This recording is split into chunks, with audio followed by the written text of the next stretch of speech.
ఆరాధనకు వచ్చిన మీ అందరికీ మన ప్రభువును రక్షకుడైన యేసుక్రీస్తు నామమున శుభములు పలుకుతున్నాం. Once again, we invite you all to meet your matters in the name of our Lord and Savior Jesus Christ. అమ్మ ఏమనుకోకండి అమ్మా, ఎవరు మాట్లాడకుండా వాక్యం టైంలో దేవుని సన్నిధి చాలా గొప్పది. దేవుడు మన జీవితంలో మరొక అవకాశం ఇచ్చాడు. The God has given one more opportunity to come over here. మరొక అవకాశం ఇచ్చాడు దేవుని మందిరానికి రావడానికి, ఆయన నామాన్ని మహిమపరచడానికి, ఆయన నామాన్ని గణపరచడానికి. ఒక మాట గుర్తుంచుకోండి, ఒక మాట అమ్మా రైట్ పర్లేదు రైట్. ఎందుకంటే దేవుని సన్నిధి ఎలా ఉంటుందంటే అది వర్షం అవ్వచ్చు, తుఫాను అవ్వచ్చు, భూకంపం అవ్వచ్చు, మరొకటి అవ్వచ్చు. అది ఏదైనా సరే దేవుడు మనం విడిచిపెట్టి దేవుడు కాదు, అంతేనా? ఈ కరెంట్ ఉండొచ్చు, లేకపోవచ్చు, వాతావరణం ప్రతికూలంగా ఉండొచ్చు. లాస్ట్ టైం నేను చెప్పాను మీకు, ఎంతమంది జ్ఞాపకం నాకు తెలియదు. నిధులు తుఫాన్ టైంలో రాత్రి 11 గంటలకు అనుకుంటాం 15 మంది అంతా కూర్చొని ఆరాధన చేసాం మందిరంలో. ఎందుకంటే ఈ పరిస్థితులు ఏవి కూడా దేవుని సన్నిధి నుండి కానీ, దేవుని ఆశీర్వాదం నుండి కానీ మనం దూరపరచడానికి అవకాశం అనేది లేదు. ఎందుకంటే దేవుని సన్నిధి గొప్పది. ఒక మాట చెప్పాలంటే ఆధ్యాత్మికమైన ఆశీర్వాదం అవ్వచ్చు, భౌతిక సంబంధమైన ఆశీర్వాదం అవ్వచ్చు. ఎవరి divine and material blessing in the faith of God. ఆధ్యాత్మికమైన భౌతిక సంబంధమైన సకలమైన ఆశీర్వాదములు, సకలమైన దీవుల్లో కూడా దేవుని సన్నిధిలో ఉన్నాయి. అటువంటి జీవము కలిగిన దేవుని సన్నిధిలో మనం ఉన్నాం. అమ్మ ఒక్కసారి హల్లు చెప్పండి. చేతులు తెచ్చుకోవాలా, మర్చిపోయాము ఇంట్లో చేతులు.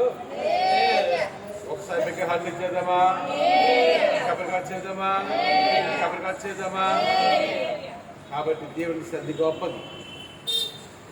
ఒకసారి కరెంట్ లేకపోయినా సరే దేవుని వాక్యాన్ని ధ్యానించాలి, మన స్వరం సరిపోదు. దేవుని వాక్యం అనుకుని వెళ్దాం. దినాలు భయంకరంగా ఉన్నాయి, వాతావరణ పరిస్థితులు భయంకరంగా ఉన్నాయి.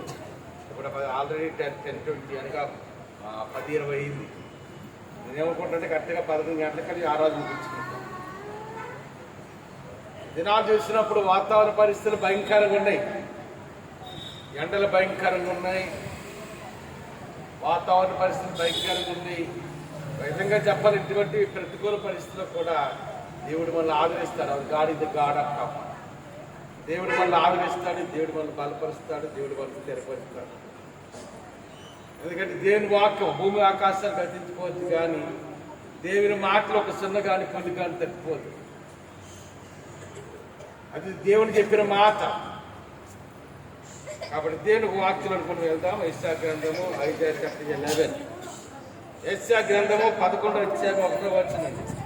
ఇక్కడ ఏమని రాయబడిందంటే, యెషయా మొద్దు నుండి చిగురు పుట్టును, దాని వేరులు అంకురములు ఎదిగి ఫలించును. చదవండి ఎవరైనా. యెషయా మొద్దు నుండి చిగురు పుట్టును, దాని వేరు నుండి అంకురం ఎదిగి ఫలించను. చూడండి, మాట చూసినప్పుడు ఇది ఒక ప్రాముఖ్యమైన మాట క్రైస్తవ జీవితంలో. ఎందుకంటే మన ప్రభు యొక్క రక్తము విమోచించబడ్డాం, ప్రభు మార్గంలో నడుస్తున్నాం, యేసయ్య బ్రతుకుతున్నాం, యేసయ్య జీవిస్తున్నాం. మన జీవితంలో అనేక సార్లు ఈ వాక్యంలో బైబిల్ గ్రంథంలో యేసయ్య గ్రంథం 11:1 ఏదైతే ఉందో ఆ మాట మన జీవితం నెరవేరుతుంటది. ఇక్కడ ఏమన్నాడంటే, యెషయా మొద్దు నుండి చిగురు పుట్టును. ఒక చెట్టుని మొదలుగా నరికేసినప్పుడు ఒక మొద్దుగా అయిపోతుంది. ఇది వర్చువడికి ఎవరి కొరకు రాయబడిన మాట ఏంటంటే, యేసయ్య కొరకు రాయబడిన మాట. ఇంకా రెండవదిగా చూస్తున్నప్పుడు ఇశ్రాయేలు జనాంగము గురించి రాయబడిన మాట. ఈ మాట ఏమని చెప్తున్నాడు, యెషయా మొద్దు నుండి అంటే ఏడు పడుతుందంట. ఒక కాలంలో యేసయ్య పుట్టిన జీవితాన్ని మనం చూసుకుంటే 2000 సంవత్సరాల క్రితము దేవుడు మానవుడిగా ఈ లోకంలో జన్మించినప్పుడు ఆ దినాలు ఇశ్రాయేలు దేశంలో భయంకరమైన పరిస్థితులు ఉన్నాయి. ఇతర భారతదేశంలో కూడా భయంకరమైన పరిస్థితులు ఉన్నాయి. ఇంకా రాబో దినాలు ఎలాగుంటాయో మనకు తెలియదు. ఈ భారతదేశంలో క్రైస్తవ సమాజం ఎటువంటి స్థితిగతుల్లో నడిపించబడుతుందో మనకు తెలియదు. We cannot understand the divine plan of God about our life. అందుకని ఇక్కడ మాట చేస్తున్నప్పుడు ఏమంటాడంటే, ఇశ్రాయేలు జనాంగము కొరకు రాయబడిన మాట మొట్టమొదటిగా యేసుప్రభు పుట్టిన కాలంలో ఇశ్రాయేలు జనాంగం రోమా సామ్రాజ్య ఆధిపత్యం కింద ఉన్నారు. మరి నిరీక్షణ లేని ప్రజలుగా ఉన్నారు. ఒక గురి గమ్యము లేని ప్రజలుగా ఉన్నారు. వారి మెస్సయ్య గారు కనిపెడుతున్నారు. They waiting for Messiah. ఇదిగో యేసు లోకానికి వస్తాడు, దేవుడి లోకానికి వస్తాడు, మెస్సియా వస్తాడు, ఇశ్రాయేలు జనాంగానికి గొప్ప విడుదలిస్తాడు, లేకపోతే ఇశ్రాయేలు జనాంగానికి ఒక రాజ్యం ఇస్తాడని వారు ఎదురు చూస్తున్నారు. అందుకనే ఇక్కడ రాయబడిన మాట ఏంటి? యేసు ప్రభు మానవుల కొరకు రక్తము కాచని నిజమే, మానవుల కొరకు ప్రాణం పెట్టని నిజమే. ఆయన సమాధి చేయబడి 3వ దినాన్ని తిరిగి లేచారు. The death is not the ending life of Jesus Christ. యేసు ప్రభు జీవితానికి మరణం అనేది ఆఖరి కాదు. ఒక మాట మీరు చూడండి ఒకసారి. యేసే ఒక ఉపమానం చెప్పాడు. విత్తనం అంట భూమిలో పడి చావకుండా వంటగా ఉండదు. ఒక గోధుమ గింజ ఉందనుకోండి, ఆ గోధుమ గింజను అలా పడేస్తే ఆ గోధుమ గింజ కింద ఉండిపోతే దానివల్ల ఉపయోగం ఉండదు. లేదా వడ్ల గింజ ఉందనుకోండి, ఒక బియ్యం కాదు వడ్ల గింజ, అది మామూలుగా ఉంటే దానివల్ల ఉపయోగం ఉండదు. అది గోధుమ గింజ ఏంటవ్వాలంటే భూమిలో నాటబడాలి. ఒక్క గోధుమ గింజ భూమిలో నాటినట్లయితే దానిలో నీటి వస్తుంది, మొదటిగా మొలకొస్తుంది. ఆ గోధుమ గింజలో నుండి మొలకొస్తుంది. ఆ గోధుమ గింజలో నుండి నేను అనుకుంటారు కదా, సైంటిఫిక్గా చేస్తే ఒక గోధుమ గింజ నుండి మన భూమిలో నాటి మొక్క వస్తే వచ్చి గుప్పుడు గోధుమ గింజలు వస్తాయి. ఆ గుప్పుడు కానీ నాటామనుకోండి ఒక 10 బస్తాలు గోధుమ గింజలు వస్తాయి. ఆ 10 బస్తాలు నాటామనుకోండి ఒక 1000 బస్తాలు వస్తాయి. అంతేనా? అలాగే మానవ జీవితం ఒక విత్తనం అనేది మన శరీరం చావాలి. మన శరీర క్రియలు కానీ మానవ ఆలోచనలు తలంపులు ఏంటవ్వాలంటే భూమిలో పాతి పెట్టవాలా. యేసు ప్రభువారు మానవులకు రక్తము కాచని నిజమే, ప్రాణం పెట్టండి నిజమే, అని సమాధిని గెలిచాడు. Death is not at all the ending life of Jesus Christ. యేసు ప్రభు జీవితం అనేది మరణవంతము కాదు. ఆయన మానవ రక్తము కాచిన తర్వాత కొన్ని వేల కోట్ల మంది ఆయన నుండి వచ్చారు. అందుకే ప్రభు చెప్పిన మాట ఏంటంటే, నేను గొర్రెలకు జీవం ఇచ్చినట్టు జీవము సమృద్ధిగా ఇచ్చినట్టు ఈ లోకానికి వచ్చానండి. ఎంత గొప్ప దేవుడు చూసారా? ఒకసారి హల్లెలూయా చేద్దామా? హల్లెలూయా, హల్లెలూయా. ఇంకా చెబుదా, ఇంకా చెబుదా. మన శుక్రవారం నిన్నటి దినాన్ని ఎంతమంది జ్ఞాపకం నాకు తెలియదు. ఒక మాట మనం ధ్యానించుకోండి. క్రైస్తవ సమాజానికి పరీక్షలు రావాలి. క్రైస్తవ సమాజానికి శ్రమలు రావాలి. మనకి శ్రమలు వస్తే ఏంటంటే శ్రమ ఇస్ నాట్ ఎ శ్రమ, ఇట్స్ ఎ పరిశ్రమ. ఆ పరీక్షలలో నుండి, ఆ శ్రమలలో నుండి, ఆ ప్రతికూల పరిస్థితుల్లో నుండి ఏంటి వస్తుందంటే, అందుకే విత్తనము భూమిలో పడి చావకుండా వంటగా ఉంటుందంట.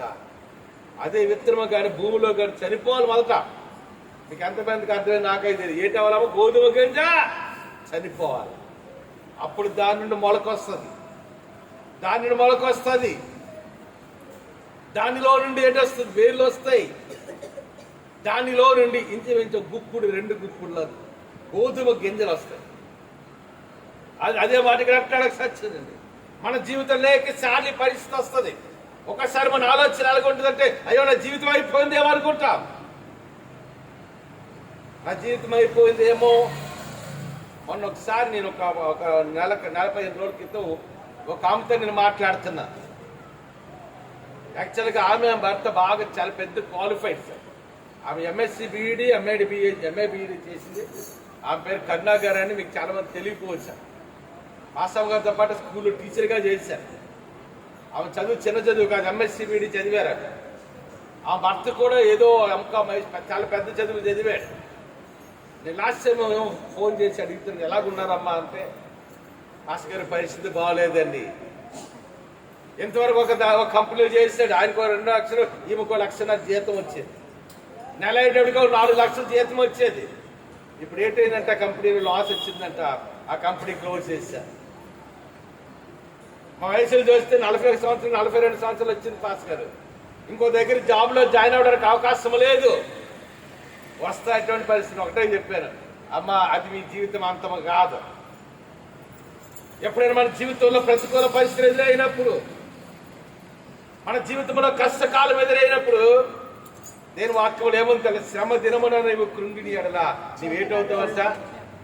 శ్రమలో కానీ మనం కృంగిపోతే మన చేతకాలం అయిపోతాం. రోషము కలిగి ఉండాలి, యేసయ్య కొరకు పౌరుషము కలిగి ఉండాలి.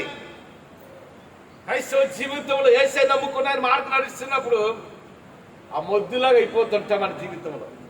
అంతేనా?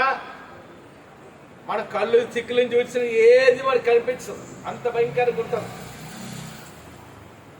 అయ్యో నా ఉద్యోగం పోయింది కాబట్టి ఈ కరోనా టైంలో 10 కోట్ల ఉద్యోగాలు భూమి మీద పోయాయి. కానీ కరోనా ఎక్కువ కాలం లేదు. ఆ దినాన్ని ప్రపంచం అంతా ఏమనుకుందంటే ఇంకా మనిషి మానవ జాతి ఉన్నంత కరోనా వ్యాధి ఉంటుంది కావాలనుకున్నారు. ఉందా? ఎందుకంటే దేవుని వాక్యము మనం ఏది నమ్మినా నమ్మకపోయినా we can trust the God's word. దేవుని వాక్యాన్ని మనం ఎంతవరకు నమ్మొచ్చు. దేవుని వాక్యం బైబిల్ గ్రంథంలో రాయబడిన మాట యెషయా మొద్దు నుండి ఆ దినానికి అపవాదం అనుకున్నారంట. చరిత్రకారులు పెద్ద పెద్ద ఔత్సాహకులు అందరూ చెప్పారు మాట, ఒకటే మాట. ఎప్పుడైతే యేసయ్యని సిలువ వేసాడో అపవాదికి తెలియదు ఆయన సిలువ త్యాగము ద్వారా కొన్ని వేల కోట్ల మంది మానవ జాతికి రక్షణ ఉంది అన్న మర్మం అపవాదికి తెలియదు. అదే మాట పౌలు రాస్తాడు. అపవాదికని తెలిసి ఉంటే యేసయ్యని సిలువ వేసేవాడు కాదు. యేసుప్రభు సిలువేగం అవుతున్నాడు. చేతుల్లో మేకులు, కాళ్ళలో మేకులు, శరీరం రక్తం దారుగా కారుతుంది. ఆ పక్కలో బల్లి పొడితే రక్తము నీళ్ళు కారేని వాక్యం చెప్తుంది. అపవాది పాతాళంలో పెద్ద పార్టీ చేసుకుంటున్నాడంట. ఏమనంటే ఇదిగో నేను యేసయ్యని సిలువ వేశాను, దేవుని సిలువ వేశాను, దేవుని జీవితం యేసయ్య జీవితం అంతమైపోయింది అనుకున్నాడంట. కానీ అపవాదికి ఒక మర్మం తెలియదు. ఏంటి తెలుసా? ఆయన సిలువ త్యాగము ద్వారా మానవునికి రక్షణ, ఆయన సిలువ త్యాగము ద్వారా మానవునికి విమోచన. మన జీవితం అలాగే ఉంటుంది. ఒక్కొక్కసారి చూసినప్పుడు కళ్ళు చిక్కులను చూసిన భవిష్యత్తు మనకు కనిపించింది. ఏంటవుతుందో కూడా మనకు తెలియని పరిస్థితి వస్తుంది. అందుకంటాడు యేసయ్య మొద్దును నేడు పడుతుందంట. ఒక మాట తెలుసా, కొన్నిసార్లు దేవుని అద్భుతమైన కార్యం అలాగే ఉంటుంది. అందుకే పౌలు అంటాడు కదా, సాక్షుడు ఎప్పుడు బలహీనుడు అప్పుడే బలమవుతుంది. మన భౌతికంగా బలహీనమో ఆధ్యాత్మికంగా maybe weak in physical stage but you are strong in the Lord. భౌతికంగా మన బలహీనం వచ్చింది, కానీ ఆత్మీయ జీవితంలో మనం ఏంటంట బలవంతుడు. అదే పౌలు మరొక మాట అన్నాడు. ఏమన్నాడు తెలుసా? I can do all things in the strengthens me. నన్ను బలపరచువాని నేను సమస్తము కొన్ని కాదు. యేసు చెప్పిన మాట ఏంటంటే నా ఇందు విశ్వాసం ఉంచేవాడు నేను చేయి క్రియలు చేయను, దానికంటే ఎక్కువ క్రియలు చేస్తానన్నాను. ఒకసారి చప్పబడి దేవుని నామం పెడతావా? ఒకసారి ఎన్నికలు హల్లు చేద్దామా? అందుకని వాక్యలు చేస్తున్నప్పుడు యేసయ్య మొద్దు నుండి ఈ మానవ జాతి రక్షణ ఎలాగొచ్చిందంటే ఆయన సిలువ యాగం, ఆయన సిలువ దగ్గరికి రాగలిగితే. అందుకే రహాబుతో వేగిలి వారిని దాచినప్పుడు రహాబుతో వేగిలి వారు మాట చెప్తారు. ఏమంటారు తెలుసా? ఇదిగో అమ్మా, ఇదిగో ఈసారి జనాంగం యుద్ధంకి వచ్చి ఈ దేశాన్ని నాశనం చేస్తాము. నువ్వేం చేయాలంటే ఒక ఎర్రని దారాన్ని నీ గుడారానికి ఏం చేయమన్నాడు? ఇంటికి ఏం చేయమన్నాడమ్మా? ఏ దారం అంట? ఆ ఎర్రని దారం చేస్తున్నప్పుడు అయ్యో మామూలు ఆ దినాన్ని కాపాడింది కాబట్టి మేము నీకు కానీ నీ కుటుంబం కానీ కీడు చేయకుండా మీకు తొలగిపోతాం అన్న. ఆ ఎర్రని దారమైన రక్షణ మోచుకుని యేసయ్య అపవాది పార్టీ చేసుకుంటున్నాడు. యేసయ్యని సిలువ వేశాను, యేసయ్యని చంపివేశాను. కానీ అక్కడితో ఆగలే. మన జీవితంలో కొన్నిసార్లు మొద్దు అని జీవితాలు. అంతవరకు 10 లక్షల జీతంతో ఉద్యోగం చేస్తాం, ఒక రోజు 2 రోజులు 10 రూపాయలు నెలకు జీతం ఉండదు. అంతేనా? ఒక దినాన్ని మన ప్రయాణం అవుతున్నప్పుడు 5,000 10,000 వస్తుంది. ఒక నెలంతా కష్టపడి ఒక రూపాయి మన జోబులోకి రాదు. ఇది మానవ జీవితం చాలా పాఠాలు. అందుకే మన భారతదేశ గ్రంథాలు చెప్పిన మాట అంటే కలిమిలేములు కావాలి. కలిమిలేము ఎలాగుంటుందంట? అందుకంటే యేసయ్య మొద్దు నుండి పెద్ద చెట్టు కొట్టి పక్కన ముద్దులా పడేసేమంటుంది. అది తీస్తారా? దాని మీద గుర్తుంచుకోండి. పౌలు అంటాడు కదా, ఇదిగోండి నేను నాటాను, అపోల్లో నీళ్ళు పోసాను, కానీ ఫలించేవాడు ఎవరంట? దేవుడే. మన ఫలింపజేసేది దేవుడే, మన బలపరిచేది దేవుడే, మన ఆశించేది దేవుడే, మన పక్షముగా గొప్ప కార్యాలు చేసేది దేవుడే. అందుకంటాడు యేసయ్య మొద్దు నుండి ఏడిపడుతుంది, అక్కడతో అయిపోలేదు వచనం. యేసయ్య ఒక మొద్దు నుండి ఏడొచ్చిందంట, సిగురు పడుతుందట. ఆ తర్వాత దాని వేరు నుండి ఏటవుతుందమ్మా, చిగురు పుడితే ఆగిపోదు. ఒక చిగురు పుట్టి ఆగిపోదు, దాని వేరంట ఏటవుతుందంట, అంకురమై ఎదిగి ఆ మొద్దులోంటి చిగురు వస్తుంది. ఆ చిగురులోంటి మళ్ళా కొమ్మలు వస్తాయి, ఆ చిగురులోంటి మళ్ళీ ఆకులు వస్తాయి, ఆ చిగురులో నుండి ఫలాలు వస్తాయి. అంతేనా? అదే వాక్యం చెప్తుంది. యేసు ఒక్కడిగా ప్రారంభించాడు 2000 సంవత్సరాల క్రితం పరిచయం. కానీ ఈ దినాన్ని ఎంతమంది ఉన్నారో తెలుసా? 400 కోట్ల మంది, 4 billion people, the Christian people in the world. ఈ దినాన్ని భూమి మీద 400 కోట్ల మంది క్రైస్తవులు ఉన్నాం. ప్రభు కొరకు బ్రతికేవారు, ప్రభు కొరకు జీవించేవారు. మనం చాలాసార్లు ఏమనుకుంటామంటే అమెరికన్ చాలా బిజీగా ఉంటారు అనుకుంటాం. ఒక మాట తెలుసా?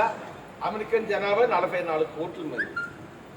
ఈ 44 కోట్ల మందిలో 40% 40% of American people they use to attend the church on every Sunday. అంటే 44 కోట్లలో దగ్గర దగ్గర 20 కోట్ల మంది ప్రజలు ప్రతి ఆదివారం మందిరానికి వెళ్తారు. దానికి కారణం ఏంటి తెలుసా? ఆ దేశాలు ఆశించుకోవడానికి కారణం ఒక్కటే. ఆ కారణం ఏంటంటే వాళ్ళు ప్రభువుని నమ్మిన వారు.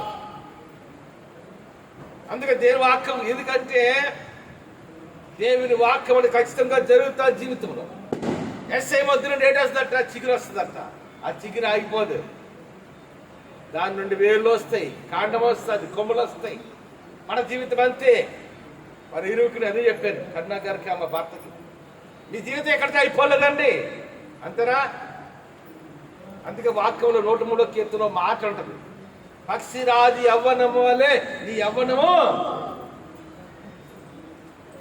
మరి అదే అధ్యాయంలో మరొక మాట ఉంటుంది, ఏమంటుంది తెలుసా? నీతిమంతులు ఖర్జూర వృక్షము వలె. ఏమో పక్షిరాజుని ఎందుకన్నా చెప్పండి. ఇన్ని చెట్లు ఉన్నాయి, మామిడి చెట్లు ఉన్నాయి, కొబ్బరి చెట్లు ఉన్నాయి, తాడి చెట్లు ఉన్నాయి, చింత చెట్లు ఉన్నాయి, వేప చెట్లు ఉన్నాయి, ఇలా రకరకాల చెట్లు ఉన్నాయి. కానీ ఏ చెట్టు అన్నాడు? ఖర్జూర వృక్షం అంటే తెలిసే మీకు అమ్మా?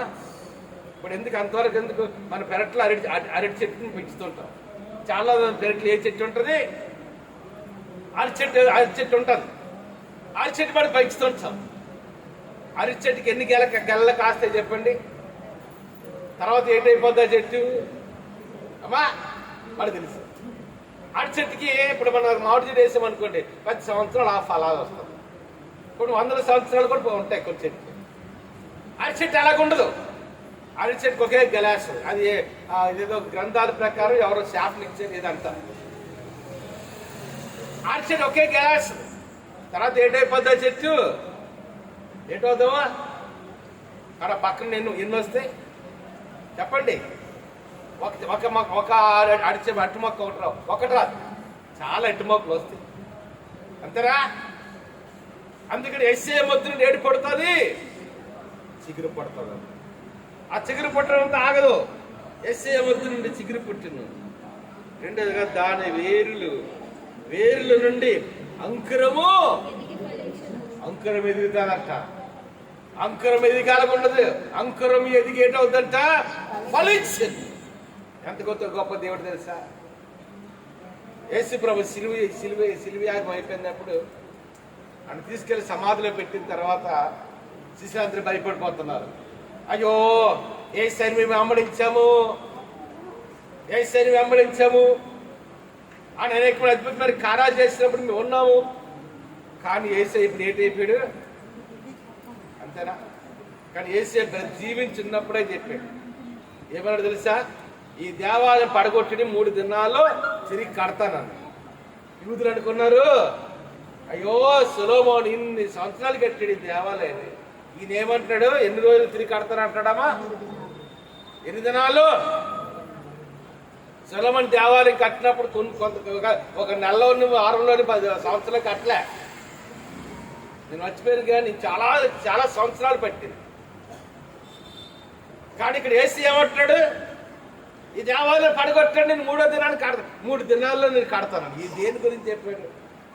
దేవాలయం అంటే సొలొమోను కట్టిన దేవాలయమా? ఒక మాట గుర్తుంచుకోండి, దేవాలయం అంటే మనం ఆరాధన చేసుకోవడానికి కట్టడం అంతే.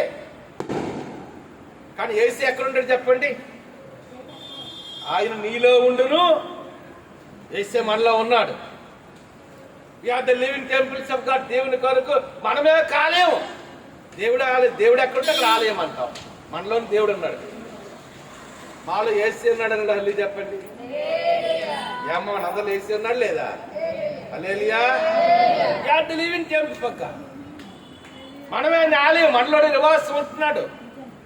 భౌతికమైన ఆలయంలో కాదు. మీరు దేవుని ఆలయమై ఉన్నారని, దేవుని ఆత్మ మీద నివాసం ఉందని మీరు ఎరుగారా అని చెప్పవు. అంటే మనమే దేవుని కాలయము.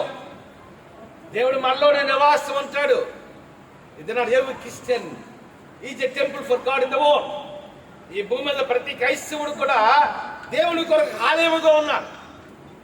అందుకే ప్రభు ఏమన్నారంటే, ఈ దేవాలయం పడగొడితే 8 దినాలు చెప్తానన్నాడు.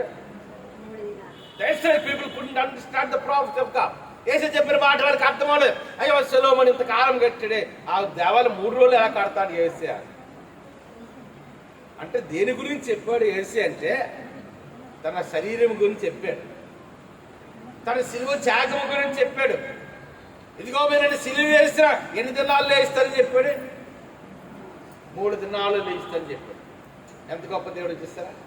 ఆకలేస్తున్నాడు చెప్పండి, నిద్ర వస్తున్నాడు చెప్పండి, అయ్యారు గంటలు చెప్పండి, పక్కన హల్లి చెప్పండి.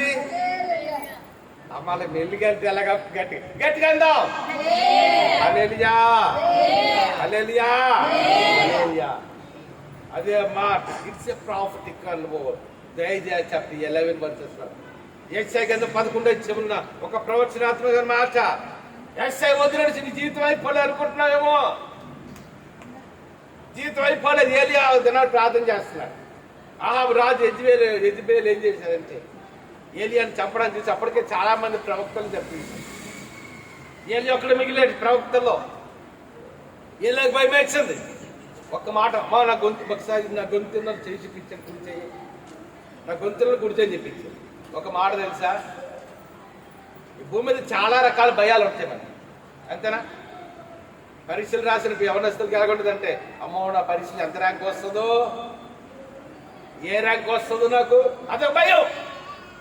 చదువు అయిపోయిన తర్వాత ఉద్యోగం వస్తుందా రాదా అదొక భయం. ఆడపిల్లలు కానీ తల్లిదండ్రులకి ఏంటంటుందంటే ఒక్క భయం ఉంటుంది. ఏంటి అంతేనా? ఏంటమ్మా భయం? నా కూతురు మంచి పిల్ల అవుతుందో లేదో, మంచి భవిష్యత్తు వెళ్తాదో లేదో, నా బిడ్డ నేను చదివించుకోవాలో లేదా, ఇలాగ అన్ని రకరకాల భయాలు. అన్నిటికంటే గొప్ప పెద్ద భయం ఏంటి తెలుసు మనకి? మరణం గురించిన భయం. ఒకసారి టీవీలో ఆర్టికల్ చూశాను, నువ్వు చనిపోతావు అంటే ఆయన ఏం చేస్తుంటాడు అంటే, అంతవరకు పెచ్చనారుకుంటున్నాడు, తన దగ్గర ఆస్తి అంతా దాన ధర్మాలు చేశాడు. ఏమనుకున్నాడంటే చనిపోతాడు అనుకున్నాడు. తర్వాత డాక్టర్ చెప్పాడు, ఉంటుంది నేను అలా చెప్పాను అంతేనా? అంటే ప్రాణభయం అన్నిటికంటే పెద్ద భయం ఏంటంటే ప్రాణభయం. అందుకంటే నాకు సాక్షి చూడండి, ఇలా చాలా రకాల భయాలు ఉంటాయి మనకి. ఇవన్నిటికంటే మనకి ఏ భయం ఉన్నాడు? దైవ భయం, దేవుని ఎట్ల భయం అంటారు. మొన్న ఒక ఆయనతో మాట్లాడుతున్నారు కదా, భాస్కర్ దేవుడు అంటే భక్తి నాకు లేకపోవచ్చు అంటే, కానీ భయం మాత్రం భక్తి నాకు లేకపోవచ్చు, కానీ భయం మాత్రమే ఉందా లేదా? ఉంది. దైవ భయం అనేది మనకు మేలు చేస్తాం, అంతేనా? మన జీవితంలో అనేక రకమైన భయాలు. ఇంకా రాబోతున్నాడు, ఇంకా ఎండలు, ఇంకా మే 17 ఈరోజు ఇంకా ఎండలు ఉన్నాయి. మన ఎవరో కానీ చెప్తున్నది అగ్ని కార్తీక్ అంటే ఎంతమంది తెలుసు నాకు తెలియదు. పూర్వకాలం వారు ఈ ఎండకి అగ్రికార్తికి రోడ్డు ఆ టైంలో అంటే రోడ్లు కూడా బద్దలైపోతాయి, అంత భయంకరంగా ఉంటాయి అవి. అంతేనా? అందుకని మాట చేస్తున్నప్పుడు దాని వేరుల నుండి అంకురం మీదకి ఫలిస్తుంది. మన జీవితం అంతే, కొన్నిసార్లు ప్రతికూల పరిస్థితి కూడా నడిపించబడాల్సి ఉంటుంది. కానీ మనం అనుకో ఏలియా కూడా అలాగే భయపడ్డాడు. అయ్యో నాకు ఆహాబు రాని చంపేస్తాడేమో, యజమాని రాని చంపేస్తామో అని భయపడ్డాడు. అప్పుడు దేవుడు ఏమన్నాడు తెలుసా? The God is speaking with Elijah. ఏలియాతో దేవుడు మాట్లాడుతుందో, ఏలియా నీ శక్తికి మించిన ప్రయాణానికి సిద్ధముగా ఉంది. ఏ ప్రయాణం అంతా చెప్పండి. ఒక పాట ఉంటుంది, మీకు ఎంతమందికి జ్ఞాపకం పాట నాకు తెలియదు కానీ, దేవా నా ప్రార్థన ఆలకించమా, నా ప్రార్థన గురించి దేవా నా ఆలకించమా, నా ప్రార్థనకు చెవియొగ్గుమా, దేవా నా మొర ఆలకించమా, నా ప్రార్థనకు చెవియొగ్గుమా, నా ప్రాణము తల్లడిల్లగా ఊదిగంతముల నుండి మొరపెట్టుచున్నా, నా ప్రాణము తల్లడిల్లగా ఊదిగంతముల నుండి మొరపెట్టుచున్నావు.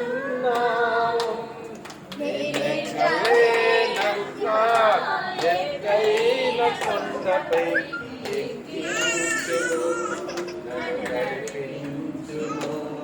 నేనెక్కలేనంత ఎత్తైన కొండపై ఎక్కించును, నన్ను నడిపించును. పాట చేశారా? ఎంత బలమైన పాట. ఏమంటున్నాడు? నా ప్రాణము తల్లడిల్లగా ఎక్కడ మొరపడుతున్నట? ఊది గంతముల నుండి మొరపడుచున్నారు, ఎక్కలేనంత ఎత్తైన కొండ పైకి నండి. ఒక మాట గుర్తుంచుకోండి, ఎటువంటి ప్రతి పరిస్థితులు కూడా, ఎటువంటి భయంకర పరిస్థితులు కూడా మనం నడిపించబడిన. అందుకే దావీదు అంటాడు, ఇదిగో మరణాంధకారపు లోయలో నేను సంచరించిన ఏ అపాయమికి భయపడను, నీవి నాకు తోడై ఉంటావు. The Prince of God will make such a difference in our life. ఆ పాటలో లాస్ట్ లేదు, నీకు ఎక్కలేదంత ఎత్తైన ఈ కీర్తన రాసింది ఎవరు తెలుసా? దావీదు. దావీదు రాశాడు ఈ కీర్తన. బైబిల్లో ఒక అధ్యాయంలో ఉంటుంది. ఏలియా పరిస్థితి అలాగే వచ్చింది, భయపడిపోయాడు, మరణాపేక్షకు అలవాడే ఉంటే అప్పుడు దేవుడు అంటున్నాడు కదా, యెహోవా the angel of God was appeared the life. ఏలియాకి దేవుడు ప్రత్యక్షంగా అంటున్నాడు, దేవదూత, ఇదిగో ఏలియా నీకు ఏది ఉంది? నీకు శక్తికి మించిన ప్రయాణం. నీకు ఏ ప్రయాణం అంట? మన శక్తికి మించిన ప్రయాణం. కొన్నిసార్లు మన శక్తికి మించిన ప్రయాణం అని సిద్ధముగా ఉంటుంది. దేవుడు మనకు అనేకమైన విషయాలు నేర్పిస్తున్నప్పుడు. అంతేనా? చిన్న పాప ఉంది, ఇది బాగా వేసి అలవాటు చేసాం అనుకోండి, ఇలాగ బయటికి తీసుకొస్తే ఏం చేస్తుంది? లాస్ట్ పాసం కదా, ఏంటి బాగా ఎండ ఉందండి, వేడికి ఉందండి, ఏసీ వేద్దాం. నేను అన్నాను అప్పుడే కాదు, కొంతసేపు ఆగాను. పిల్లలకి ఏంటి నేర్పించాలి చెప్పండి అమ్మా? ఏంటి నేర్పించాలి? కష్టం నేర్పించాలి, కష్టం నేర్పించాలి. కావాల్సిన నీడ్స్ అన్ని మనం ప్రొవైడ్ చేస్తామని కష్టం ఏంటి తెలుస్తుంది? నీ తల్లి తండ్రి ఎంత కష్టపడి 100 రూపాయలు చేస్తున్నారో పిల్లలకి తెలియదు. అంతేనా? తల్లిదండ్రులు ఎంత కూలి పని చేసి కష్టపడి 100 రూపాయలు చేస్తారనేది ఎవరికి తెలియదు. వచ్చేస్తావు ఊరికినా. చర్చి కడుతున్నప్పుడు ఎప్పుడు నాకు జ్ఞాపకం ఉంది, మోహన్ మేస్త్రి, శివామేస్త్రి, భయంకరమైన ఎండలు. ఆ ఎండలో వైపు మీ ఇంట్లో కూర్చుంటే ఏం చేసేది తెలుసా? ఆ ఎండలోనే ఉదయం నుండి సాయంకాలం వరకు పని. పరిస్థితులు కూడా ఎక్కువ కన్స్ట్రక్షన్ ఎండాకాలంలో జరుగుతుంది. అంతేనా? ఇల్లే ఏ కాలంలో కడతారు? వర్షాకాలం అన్నా. ఏ కాలంలో? ఎండాకాలం. వాళ్ళు ఎలా కష్టపడి తెలుసా? ఎండలోనే అలాగా ఉదయం 9 గంటలకు పనికి మేస్త్రి పని స్టార్ట్ అయితే సాయంకాలం 5 గంటలకి ఎక్కడ పని చేస్తున్నారు? దేవుడు కూడా అంతే మనకు కొన్నిసార్లు కొన్ని విషయాలు నేర్పిస్తాడు. ఆకలి వేస్తే దగ్గర అన్న వీళ్ళకి తెలియదు. జోబిలో రూపాయలు లేకపోతే తెలుస్తుంది డబ్బు విలువ. మన జీవితం అంతే. అది కట్టినాడు యేసయ్య మొద్దు నుండి. అప్పుడు ఏలియాతో దేవుడు అంటున్నాడు, ఇగో ఏలియా, రోషం కలిగిన దేవుడంట ప్రవక్త, ఇదిగో నీకు ఎలాగుందంటే నీ శక్తికి మించిన అక్కడితో నీ జీవితం అయిపోలే. మొన్న ఒక పాస్ గారికి ఓపెన్ అవార్డ్స్ జరిగితే వెళ్ళాను, ఒక మ్యారేజ్కి వెళ్తూ అలా వెళ్ళాను. నేను అన్నాను, అంకులు ఇదే బైబిల్లో నా మాట్లాడే అంకుల్ మీ గురించి. ఆయన ప్రసన్న కుమార్ గారని మొత్తం 50 దేశాలు అమెరికాలో వాళ్ళకి ఆయనకు అంకులకి 6 పెళ్ళు, అందులో 3-4 అమెరికాలో సెటిల్ అయిపోయారు. సంవత్సరాలు 2-3 సార్లు అమెరికాకి వెళ్ళి వస్తుంటాడు. ప్రపంచంలో చాలా దేశాలకు సేవ చేశాను. నేను అప్పటికప్పుడే ఓపెనర్ సర్జరీ 45 రోజులు 2 నెలలు అయింది. నాన్న ఎవరితో మాట్లాడుతుంటే రకాన్ని అంటే మాట్లాడతాను. ఎందుకంటే ఆయన నేను కలిసి కొన్నిసార్లు దేవుని వాక్యాన్ని ప్రకటించాను. వెళ్ళి కూర్చొని చెప్తున్నారు, నాన్న 72 సంవత్సరాలు రా. నేను అన్నా 72 సంవత్సరాలు ఏంటంటే మా దగ్గర ఒక ధర వచ్చాడు, మీకు ఎంతో నీగ్రో ద్వారా బాగా ఆగిపోతాడు. కానీ మరి పని చూస్తాడు తీసుకెళ్ళి. మేమేం చేస్తున్నాం, ఒక్కొక్క మెట్లు అలా కాలు తీసుకుంటే ఎక్కుతున్నాం మెట్లు. కానీ మరి కొండ మెట్లు. ఆయన ఏంటంటే అలాగా మొత్తం బ్యాగులు పట్టుకొని గబగబా ఎక్కేస్తున్నాడు ఆ మెట్లు. నేను అడిగాను, అది పేరు మార్చుకున్నాను, ఏదో పేరు ఉంటుంది అది పేరు థామస్ అంట. అమెరికన్ నీగ్రో అయినా అమెరికా చాలా హైట్ ఉండి బాగా బలంగా. లేదా హౌ ఓల్డ్ ఆర్ యు? లేదా 84 years ఓల్డ్. ఎన్ని సంవత్సరాలమ్మా? 84 సంవత్సరాలు. ఎన్ని సంవత్సరాలు? గమనత్తలు మేము మెట్టి ఆ కాలు ఇడ్చుకుంటూ ఎక్కుతున్నా, ఆయన గబగబా ఎక్కి చూసేస్తున్నాడు అన్ని. అంతేనా? అది మన జీవితం అంతము కాదు. మన శక్తి మించిన ప్రయాణం దేవుడు ఏం చేశాడు? ఏలియా నాయన ఎంతవరకు చాలు అయినా, కానీ దేవుడు ఒప్పుకోలేదు. ఇదిగో ఏలియా, ఈ అప్పం తిను, ఈ గుడ్లో నీళ్ళు తాగు, ఏటుంది నీకు ఎదురుగా శక్తికి మించిన ప్రయాణం అని శబ్దం కాదు. అదే మాట మళ్ళా ఇక్కడ చూడండి, యెషయా గ్రంథం 11వ అధ్యాయం. యెషయా మొద్దు నుండి ఏటవుద్దంట? ఏదో ఒక శ్రమ వచ్చిందని మన జీవితం అయిపోయినట్టు కాదు. ఒక అనారోగ్యం కొన్నిసార్లు కొంతమంది భయంకర అనారోగ్యం వస్తుంది. అనుకుంటారు, అమ్మో నా జీవితం ఇక్కడ అయిపోయింది కాలా.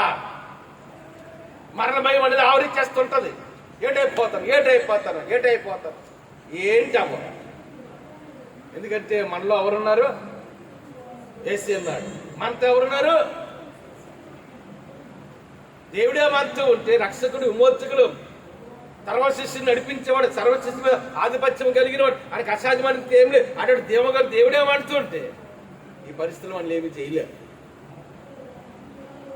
అదే మాటకు చదువుతున్నాడు, యేసు మధ్యన చిగిరిపోతుంది, దాని వేరుండే అంకురము ఎదిగి ఫలించిన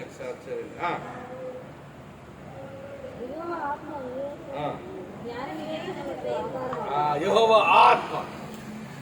God will strengthen us. God will రెండు ఎందాక మన మధ్యలో వాక్యంలో ఆ మాట గుర్తుంచుకోండి. ఎందుకు పక్షిరాజు అన్నాడు? ఎందుకు ఖర్జూర వృక్షం అన్నాడు? ఖర్జూరం ఏంటో తెలుసా? ఒక స్టేజ్కి మొత్తం మొక్క ఎండిపోయి ముద్దులాగా అయిపోయింది. మళ్ళీ దాని నుండి ఏంటి వస్తుంది? అది ఖర్జూర వృక్షం ఇంపార్టెన్స్. ఖర్జూర వృక్షం యొక్క ప్రాధాన్యత ఏంటంటే ఆ మొక్క ఒక స్టేజ్కి వచ్చాడికి అలాగే ఎండిపోద్ది పూర్తిగా. కానీ దాని నుండి మళ్ళీ ఏంటి వస్తుంది? చిగురు వస్తుంది. పక్షిరాజు అంటే ఏంటి తెలుసా? జంతువులన్నిటికీ రాజు సింహం. పక్షులన్నిటికీ రాజు ఏంటి చెప్పండి? పౌరమా అమ్మా? నెమల కూడా. పక్షులంటికి రాజు గెద్ద. ఆ గెద్ద ఎలాగ ఉంటుంది తెలుసా? ఒక స్టేజ్కి వచ్చేటప్పటికి, ఎందుకు మన చెట్లు, మన ఇంట్లో బోలు చెట్లు ఉంటాయి. ఆ చెట్లు చూడండి, ఒక ఋతువు, మొత్తం 6 ఋతువులు ఉంటాయి. ఒక ఋతువు వచ్చేటికి ఆ చెట్టుకున్న ఆకులన్నీ ఏటైపోతుంటాయి. చెట్టుకున్న ఆకులన్నీ ఏటైపోతాయేమో ఒక ఋతువులో, సంవత్సరం ఒకసారి రాలిపోతుంది. మళ్ళా ఏటవుతుంది? పక్షిరాజుకి ఏంటంటే, గెద్దకి ఏంటవుతుంటే, గెద్ద అంటే మనకి ఇక్కడ మామూలు కనిపిస్తుంది, కాకులు కనిపిస్తే, పావురాలు ఇవన్నీ కనిపిస్తాయి. ఈ కోళ్ళు అంటే మనం ఇంట్లో పెంచుకుంటే నెమల్లో ఇలాగ చాలా పక్షులు ఉంటాయి. పావురాలు కూడా అప్పుడప్పుడు మనకు కనిపిస్తాయి. కానీ గెద్ద కనిపించింది. గెద్ద ఎక్కడ ఉంటుంది సార్? చాలా ఉన్నతమైన స్థితిలో, అంటే ఎక్కడో పర్వతాల పైన ఉంటుంది గెద్ద. దానికి ఒక స్టేజ్కి వచ్చేటికి ఆ గెద్దకి వెంట్రుకలన్నీ ఊడిపోతాయి. ఊడిపోతే గెద్ద అనుకుంటుంది, అమ్మో నాది కాదు. మరలా ఏంటవుతుంది? The God will renew our strength. The God will renew our blessings. The God will renew our strength, the knowledge and wisdom. దేవుడు మళ్ళీ ఏం చేస్తాడు? యేసయ్య వద్దు నుండి ఏర్పడుతుంది చిగురుపడదు. మళ్ళా గెద్దకి మళ్ళా కొమ్మ వస్తాయి, వెంట్రుకలు మళ్ళా రెక్కలు వస్తాయి. మన జీవితం అంతే. అందుకంటే యేసయ్య వద్దు నుండి చిగురు పుట్టిన దాన్ని వేరుగా అంకురం మీదకి ఫలించారు. తర్వాత మనం చాలాసార్లు వింటాం. ఎందుకంటే యెహోవా ఆత్మ జ్ఞాన వివేకం కలిగిన మా మాట గుర్తుంచుకోండి. బైబిల్లో చాలా ప్యాసేజ్ ఉంది. యేసేపు తండ్రి అంటున్నాడు, మొత్తం 12 మంది అన్నదమ్ములు చివరి వాడుకున్నాడు యేసేపు. తండ్రి యాకోబు దయని ప్రేమను పొందినవాడు. తల్లి చాలా ప్రేమించింది యేసేపు తల్లి రాగి. కానీ ఒక దినానికి ఎక్కడికి వెళ్ళిపోయాడంటే ఒక బానిసగా ఐగుప్తు దేశానికి వెళ్ళాడు. తండ్రి నుండి దూరం అయ్యాడు, తల్లి నుండి దూరం అయ్యాడు, తన ప్రజలకు దూరం అయ్యాడు, తన జనాంగానికి దూరం అయ్యాడు. ఎక్కడో ఐగుప్తు దేశము ఒక అన్ని దేశానికి వెళ్ళాడు. ఎలాగెళ్ళంటే ఒక బానిసకి వెళ్ళాడు. ఒక్కసారి ఆ మాట తీసుకొని ముగించేద్దాం. జెనసిస్ చాప్టర్ 39 వర్స్ వస్తుంది. ఆదికాండం 39:2 ఒకసారి ఓపెన్ అవ్వాలి. బైబిల్లో వచ్చారన్నమాట.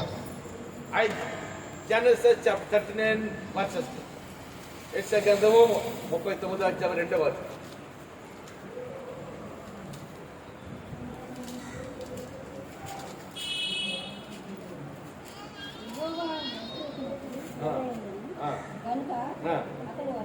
చూసారా ఎవరున్నారు యేసేపుతో? ఎవరితో అమ్మా? ఒక మాట తెలుసా? 5 ఏళ్ళ ఐగుప్తు దేశంలో ఎంతో జ్ఞానులు ఉన్నారు. ఐగుప్తు దేశంలో గొప్ప గొప్ప ఉద్యోగస్తులు ఉన్నారు. ఐగుప్తు దేశంలో గొప్ప గొప్ప ధనవంతులు ఉన్నారు. కానీ ఎవరితో ఉన్నాడు దేవుడు? ఎవరితో ఉన్నాడమ్మా? మనం యేసేపుతో కాదు, ఒక బానిసగా ఉన్న యేసేపు. The Lord was with Joseph, he was the process man అని ఉంటుంది. ఒక బానిసగా ఉన్నాడు, ఎన్నిక లేని వాడుగా ఉన్నాడు, తునీకరించాడు. అటువంటి యేసేపుతో ఇప్పుడు ఎవరున్నారంట? ఎవరున్నారమ్మా? మన దగ్గర ఒక మాట గుర్తుంచుకోండి. ఒకసారి నేను అమర్నాథ్ గారిని కలడానికి వెళ్ళాను.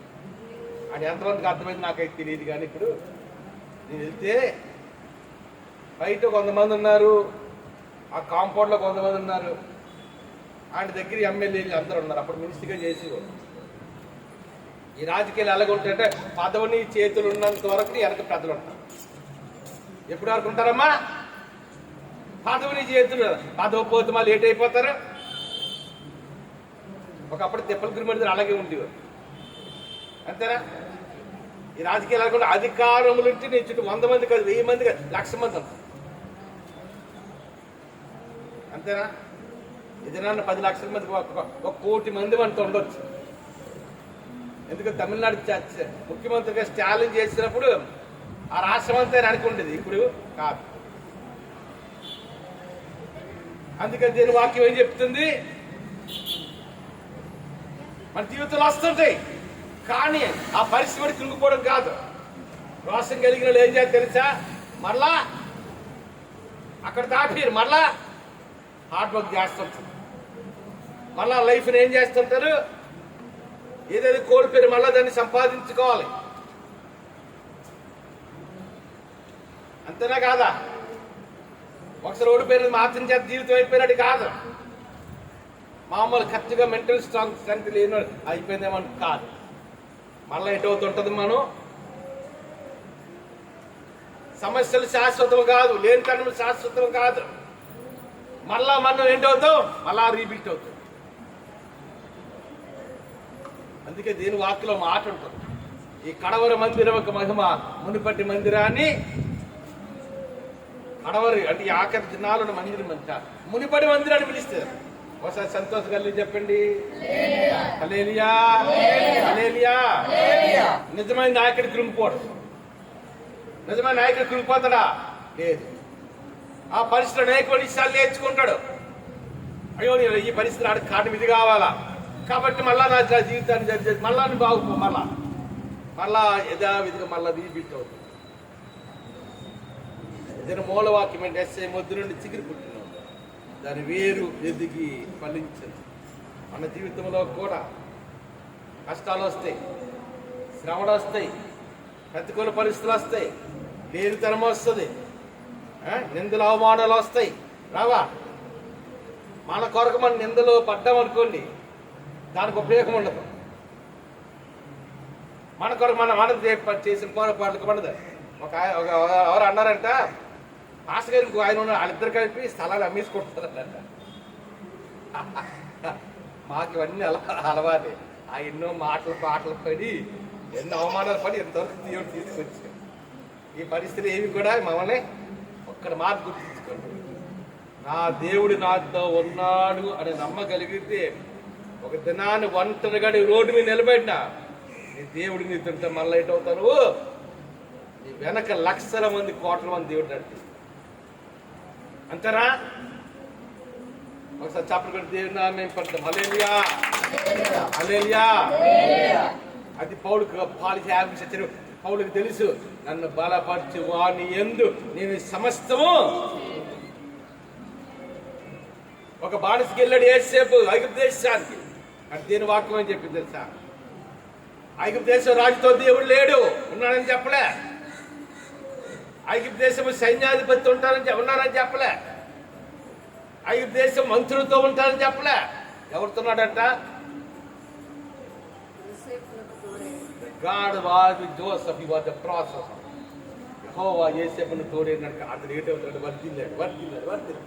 ఒక దినాన తన ప్రజలైన ఇశ్రాయేలు జనాంగం అంతటిని కాపాడుకున్నాడు. తన తండ్రిని, తన కుటుంబాన్ని, తన్నదమ్ములు, అక్క అందరినీ కాపాడుకున్నాడు యేసేపు. దానికి కారణం ఏంటంటే దేవుడైన యెహోవా యేసేపుడికి తోడు ఏంటన్నాడు. మరి మన జీవితంలో పరిస్థితులు అంత మధ్యలాగా అయిపోతాం. కానీ దానిలో నుండి దేవుడు మనతో ఉంటుంది. అలా మనం చిగురు పెడతాం. కొమ్మలు వస్తాయి, ఆకులు వస్తాయి, ఫలాలు వస్తాయి. అది ఒక మహావృక్షమై అనేక వందల కోట్ల మందికి ఆశీర్వాదకర దేవుడు నడిపించుకున్నాడు. అతి కృప దేవుడు మనం దయచేయాలి. తల వచ్చి కనిపించుకుంటే ప్రార్థన చేసుకుందాం. సమయం అయింది. పరిశుద్ధ రాజ్యం గల దేవానికి వందనాలు చెల్లిస్తాం. ఈ ఆరాధన ఘనంగా అందరికీ 2 చేతులపైకి మేము చెల్లిస్తాం. ఈ ఆరాధన ఘనంగా జరిగించింది అందరూ 2 చేతులపైకి మేము చెల్లిస్తాం. నేను ప్రజాయిని దీవించి, స్టాఫ్ దీవించిన, బిజినెస్ దీవించిన, నేను అతడి కొందరు అని మీరు ఆదరించాను. జస్వంతరాజ్ స్టడీస్ గొప్పగా ఊరు వెళ్ళారు. రచన గారికి ఆరోగ్యం ప్రకటిస్తున్నాం. గుజరాత్ జాండేడు కుటుంబాన్ని దీవించి ఆరాధ్యకి ఇవానికి సంవత్సరం పెడుతున్నాం. విక్రమ్ గారు నీ చిత్తమైన దేశాల మార్గం సాధించారు. సౌమ్య కూడా నీ చిత్తమైతే వెళ్ళాడు మార్గం సార్. సౌజన్య కూడా 50 లక్షల రూపాయలు చేతి ఉద్యోగం దయచారు. అందరి పట్ల ఉద్దేశించి ప్రణాళిక నెరవేర్చారు. నా కూడిన ప్రతి ఒక్కరు అందరూ 2 చేతులు పైకెళ్తాం. నా దీన గారికి నా తండ్రి, నా యూట్రస్ ఆపరేషన్ కనుక జరిగించాం. ఇక మాట కొన్ని దినాలు కూడా స్వస్థ పొందబోతుందండి. చండపాల మెడిసిన్కి మనకి మరి దీవించాం. గర్భం తెచ్చాం. అందరూ 2 చేతులు పైకెళ్దాం. నా శిరీష్ కుమార్ గారిని ప్రగతిని దీవించాం. వారికి గర్భం తెచ్చాం. రాజేష్ కూడా నేను స్వస్థత పాటిస్తాం. రత్నకుమార్ గారి గృహంలో సమృద్ధి ఉన్నాయని కొంత నా కూడిన ప్రతి ఒక్కరు తండ్రి. నా బ్యూలా గారు దీవించాడు. బిడ్డలు దీవించాను. నేనా తండ్రి తండ్రి ఎందుకంటే తండ్రి బలహీనగా వచ్చి బలపు తినిపో. నేనా తండ్రి కొందరు ఆచరిస్తాను. పార్టీ కుటుంబం, రాజకీయ కుటుంబం, అసలు తల్లి గారికి ఇచ్చిన ఆరోగ్య పట్ల వందలు ఆచరిస్తాను. ఇద్దరు అనేకలు రాలేకపోయారు. మరొకతనం దయచేసి నేనా అందరూ అమ్మ ఒక్కసారి నీ చేతులు చూస్తున్నాను. ఒక్కసారి 2 చేతులు పైకి వెళ్తాను. ఒకసారి 2 చేతులు పైకి వెళ్తాను.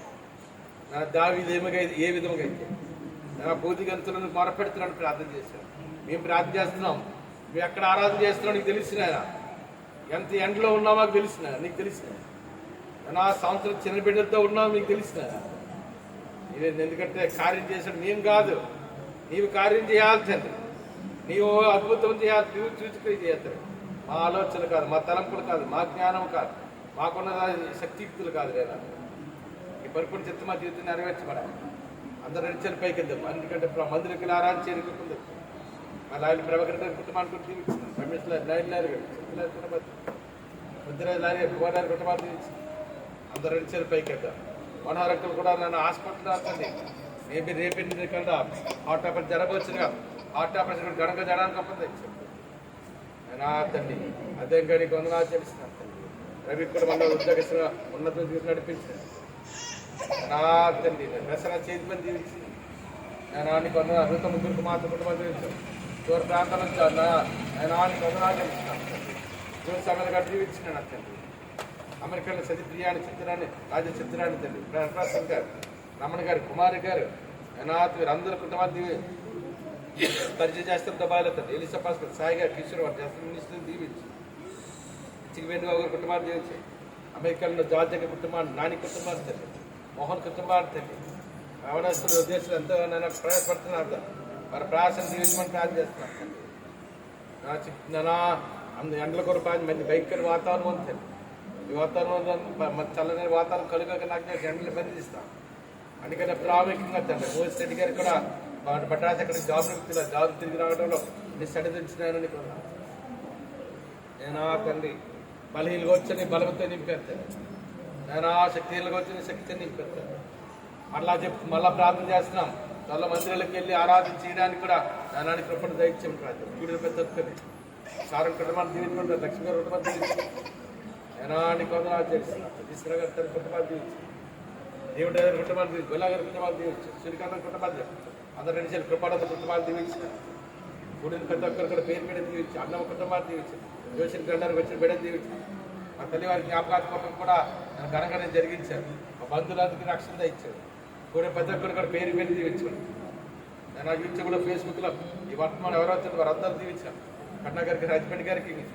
జాబ్స్లో ఒక ఉన్నత నడిపోతున్నారు తెలుసు నేను ఆయనకు ఆచరిస్తున్నాను నా కూడిన ప్రతి ఒక్కరి పేరు చిత్తమ్మ గారు మనవాడు శంకర్లో మనవాడు గబాన్ని వారిని కూడా దీవించాను నా కూడా ప్రతి ఒక్కరిని పేరు దీవించి ఆశిస్తున్నాను ఈ కృపాసం నడిపించాను ఏసు నామడిచ్చినాం తండ్రి ఏ రక్తమే ఇచ్చాను రక్తమే చేసినాం పరమత దేవుడికి గ్రామీణ కుమారుడు ఆదరణ కర్తల పరిస్థితి కూడిన మనసు ఇద్దరు నాడు సగబిడ్డలందరికీ అదేవిధంగా మరి బాల్య నుండి ఎవరిలో కడిపెట్టిన ఆ పాలలక్ష్మి గారి యొక్క అమ్మాజమ్మ గారి మనవరాలు పాలలక్ష్మి గారి యొక్క మనవరాలు మేడరాజు కుమార్తె సకల పరిస్థితులకు ఇస్తుంది జరగడానికి ఇప్పుడు అప్పుడు ప్రభురాకడ పర్యంతం సహాయం కాక కానుక చౌక